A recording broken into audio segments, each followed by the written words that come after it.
nice and not so bad. It's a nicer place. Ah, shut up with your face! Who's there? Mom? Dude!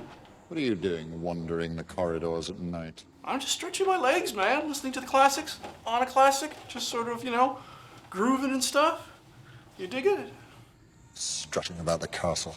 Yeah, strutting. Just strutting about. Strutting, strut, strut. It's one of those words you say it often enough, it begins to sound like gibberish. Strut, strut, strut, strut, strut, strut, strut, strut, strut. Strut. Turn out your pockets. What's all this then? The Spanish Inquisition? Is a man not allowed to strut anymore? Turn out your pockets. What's this? Well, it's the script for my next Harry Potter critique. Read it. And perhaps the worst character of all is that of Go on. Severus Snape, an emo incel that simps so hard for his childhood crush that in his adult years he takes his sexual frustrations out on the offspring of the man who cucked him so hard those many years ago. Why, you insolent little... What the fuck is that?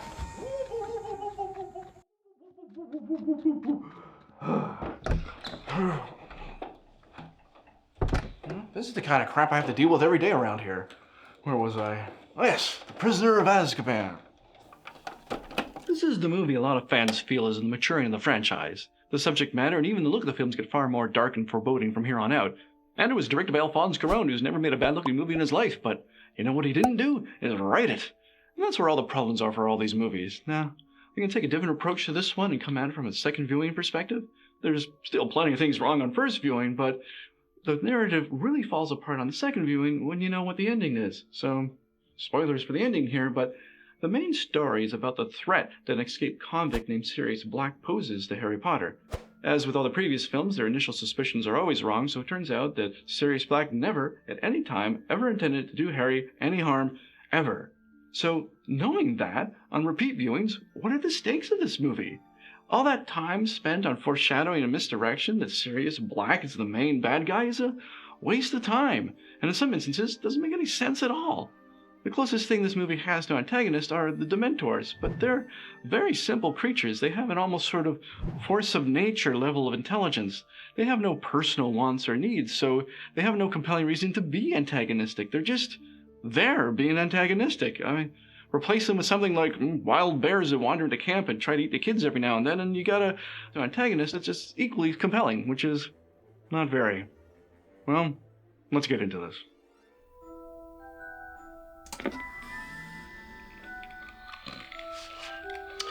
And what better way to get started than with a Dursley scene?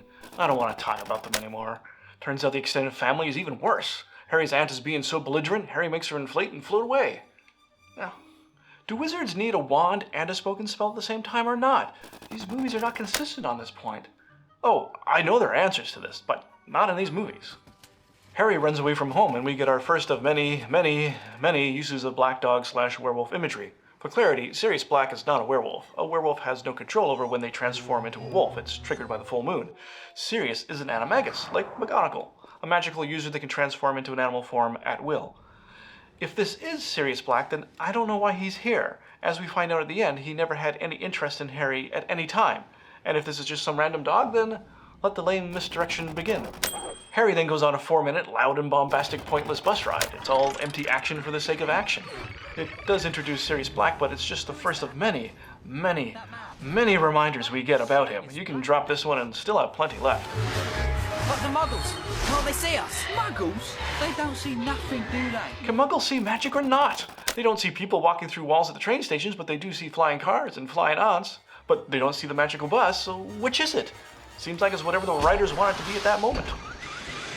The Leaky Cauldron. Harry arrives at Leaky Cauldron and is escorted to the Minister of Magic, who explains that all the rules Harry just broke are no big deal. The only reason this scene is here is to absolve Harry of all the crimes he just committed. Again, as we saw in the previous film, introducing a problem and then solving it immediately. Why do they keep doing this? We have a killer on the loose. Sirius Black, you mean? Oh, and he reminds us that Sirius Black is the thing, which is like everybody's job in this movie. Harry stays the night and fights one of his textbooks in the morning for a minute and a half. Is there any point to this? He meets up with all his friends, and then Mr. Weasley reminds us that Sirius Black is a thing. I guess we need a reminder every 4 minutes. There's a 3.5-minute scene introducing the Dementors, and that they really have a boner for Harry. It's explained why later, but we'll get back to that. There's over 4 minutes of them getting introduced to the new staff and going to bed. There's a 2-minute fortune-telling scene that gives us another piece of dog imagery. Keep in mind that none of this really pays off, but at least Harry gets told he's in danger for the umpteenth time. There's a 7-minute scene introducing Buckbeak and giving us another useless Draco moment. Hey, his arm gets broken for plot convenience. These movies are 3 for 3. How original. Yeah, it's like poetry, so if they rhyme. Yeah, we're almost 40 minutes in, and I get the feeling the plot is almost ready to start, but you know what we need? He's inside us, he's inside us. Who? Sirius Black. Yes, thank you. Another reminder that Sirius Black is a thing. I'm sure he'll arrive any minute now and do something. I keep forgetting he's never a threat to any of the main characters. And speaking of things that are never a threat to the main characters, we now get a 4.5-minute scene of them learning to defend themselves against boggarts, a creature that has little relevance to the plot. There is one scene later on where a boggart is used in a training session, but again, we have a scene that's this big containing this much relevant information. These movies are littered with them. We do get a big hint that Lupin is a werewolf in this scene, but come on, the guy's name is Lupin. When you put an E on the end of that, it literally means wolf-like. Is anybody surprised by this twist? And keep in mind, the story has no need for him to be a werewolf other than being misdirection for that other wolf guy in this movie. And that wolf guy is nothing but misdirection to trick you into believing this movie actually has an antagonist. It's all really hollow. What we really need right now is 2.5 more minutes of werewolf talk. I mean, how much more beating can this dead horse take? And it wouldn't be a Harry Potter movie without a Quidditch match with no established stakes. For some reason, the snitch leaves the playfield and goes up into the stratosphere. It's never done that before. Why is it happening now? Oh, it must be plot o'clock. Look at that. And then this dog's head appears in the sky. I mean, where did it come from? I don't think werewolves or animaguses or animagi have the power to control the clouds, and they have no reason to, so why is this happening? Maybe it has something to do with the curse Harry has, the Grim, which could be a thing Voldemort did to him when he was a kid, but it just happens to appear now in the movie that's chock full of other dog imagery and at no other time in his life? Sounds magically convenient. The Dementors attack Harry and he passes out. Why do they keep attacking him? Well, we get this explanation. They feed on every good feeling, every happy memory. And then 10 seconds later he says, The Dementors affect you most of all because there are true horrors in your past. well, which is it? Happy memories or horrific ones? Harry doesn't have any bad memories. All the heavy shit went down when he was a baby and he has no memory of that. He grew up totally ignorant of all that. He did grow up with the Dursleys, so I guess he has no happy memories, but the Dementors are attracted to happy memories, but they have a strong effect on him because he has bad memories that he doesn't remember. I give up. The Weasley twins give Harry a magical map that shows where everyone is in Hogwarts. Later on in the movie, we're going to find out that Ron's pet rat Scabbers is actually a man named Peter Pettigrew, disguised as a rat. Admittedly, I never picked up on this myself, but several others have pointed out that since the rat appears as Peter Pettigrew on the map, the Weasley twins should have noticed that every time they see their brother Ron on the map, he's always accompanied by a stranger named Peter Pettigrew, even when sleeping in the dorms at night. They've had this map for years and never mentioned it. I guess they don't meddle in each other's sex lives. Then we get a useless Draco scene. Haven't had one of those in a while. Is my counter still working? Alright, okay, good. Anyway, I literally don't know what the purpose of the scene is. It never comes back in any way. While we're at it, why not remind us that Sirius Black is a thing? Oh, thank you. I almost forgot. Not. For some reason, the Minister of Magic and McGonagall feels it's important for the bar owner to know all about Sirius Black and Harry Potter. I looked it up. She's a bigger character in the books, but in the movie, she's just the barkeep. Gotta keep the barkeep in the loop or something. I don't know. It was at this point that I wish the movies were about Harry's parents. Their story sounds way more interesting than his. They tell her that Sirius Black betrayed Harry's parents to Voldemort and killed Peter Pettigrew, and that Sirius is Harry Potter's godfather. Dun dun dun dun. This makes Harry really upset. I mean, really upset. He was that friend! I'm gonna kill him. Tone it down, murder child. Lupin teaches Harry the Expecto Patronum charm for defense against Dementors. For safety, he's actually using a boggart, which only appears to be Dementor. So, why does the charm against Dementors work on a boggart? Don't bother asking. The gang gets some bad news from Hagrid. Buckbeak's been sentenced to death. Buckwheat's been sentenced to death? Buckwheat dead. America. This is not okay. Oh, wait, did he say Buckbeak? Yeah, that's not so bad. Harry sees Peter Pettigrew's name on the map and investigates. He doesn't find him, but Snape finds Harry. What's all this then? And then Lupin finds them. What's all this then? Are we still doing this? I guess we're still doing this. Lupin reams out Harry for not securing a map that could lead Sirius Black right to him, reminding us that Sirius Black is a thing. It's gotta pay off sooner or later. Back in divination class, Harry sees Black's face appear in the crystal ball, reminding us that Sirius Black is definitely a thing. This is the misdirection that makes the least sense. Black doesn't and never has had any intention of harming Harry, so why does he appear in the crystal ball of all places talking all threatening like? It's just weak sauce misdirection. The gang goes to get front row seats to Buckbeak's execution, but Draco's already there, just waiting for his chance to have another useless scene. Hermione threatens him and he instantly turns into a blubbering coward. He is humiliated every time he picks on someone. This is not how bullies work. They don't pick on people who stand up to them. I don't know why this bothers me so much. It's like an illustration of how the writer just doesn't understand how people work on a basic level. They're unable to stop the execution of Buckbeak, but there's some strange timey-wimey shenanigans going on that we'll dive into later. Scabbard bites Ron and runs away because we have to get the gang over to the Whomping Willow somehow. This thing was in the central courtyard last movie. Somehow it's been transplanted here. This may be the only proactive safety measure the faculty has ever taken. I applaud them. Ron! The kids still almost die. Sirius Black finally arrives and attacks Ron, dragging him into the tunnel at the base of the Whomping Willow. The Willow doesn't attack Ron and Sirius, but does attack Harry and Hermione because we have to separate the kids somehow. This goes on for a minute and a half, and then the Willow just throws them exactly where they were trying to go in the first place. This is what lazy plot mechanics looks like. Harry attacks Sirius Black. It looks like he's going to kill him when... What's all this then? Lupin appears out of nowhere. How did he know what was going on? It turns out that Lupin and Black are still friends, and it looks like they're both going to kill Harry when... Oh, what's all this then? Snape arrives out of nowhere. How does he know what's going on? Harry attacks Snape because he wants answers from Black. He could have just asked him. He didn't have to concuss Snape like that. You have all this time to just ask him a question. Speak up. Say something. Use your words, Harry. Nope. Just gonna beat the snot out of him. Alright. It's then revealed that Scabbers is Peter Pettigrew. Hooray! Everything is wrapped up. The end. The gang takes a rest at the base of the tree that was just trying to kill him a while ago.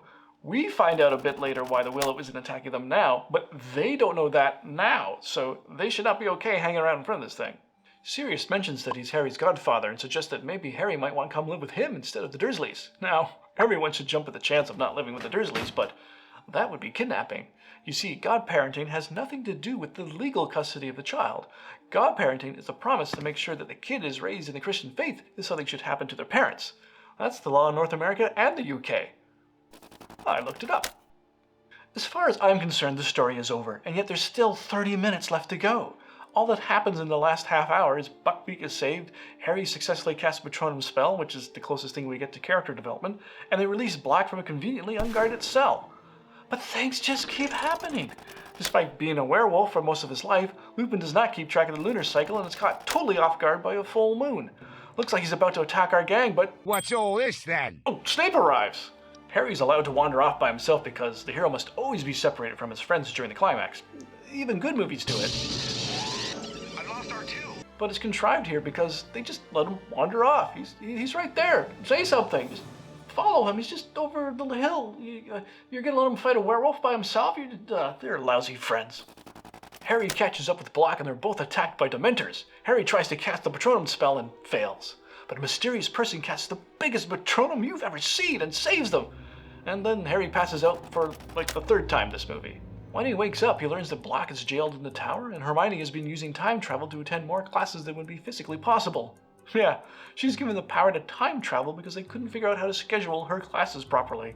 Seems like a frivolous use of what they describe as an extremely dangerous activity. They go back in time to save Buckbeak. Awful things happen to wizards who meddle with time, Harry. Are you even listening to yourself? You've been doing it all year! They wait for their past selves to leave before rescuing Buckbeak, which means that their past selves had even more time than they did. They just didn't feel like it the first time for some reason.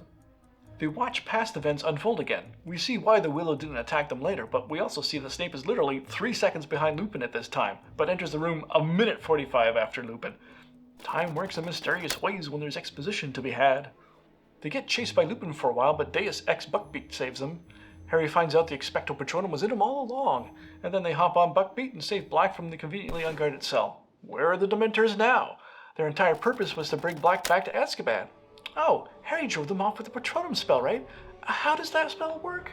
It works something like a shield with a Dementor feeding on it, rather than him.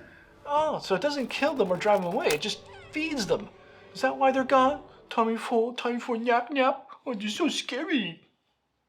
They rush back to where their time travel adventures started, making sure they're not seen because that's the most important rule to time travel, that they can't break or bad things happen. Nope, they're seen by Dumbledore and nothing happens.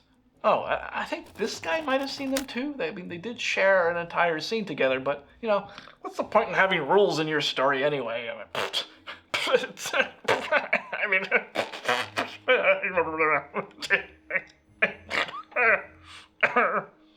things are finally wrapping up with just enough time to give us a good look at the boom mic and have Harry fly off into the sunset, and what kind of goofy freeze frame is that? I mean, this happy ending effect looks exactly the same as when he's getting the life sucked out of him by Dementors. I mean, that's what you want to go out on? Sure, movie, whatever, buddy.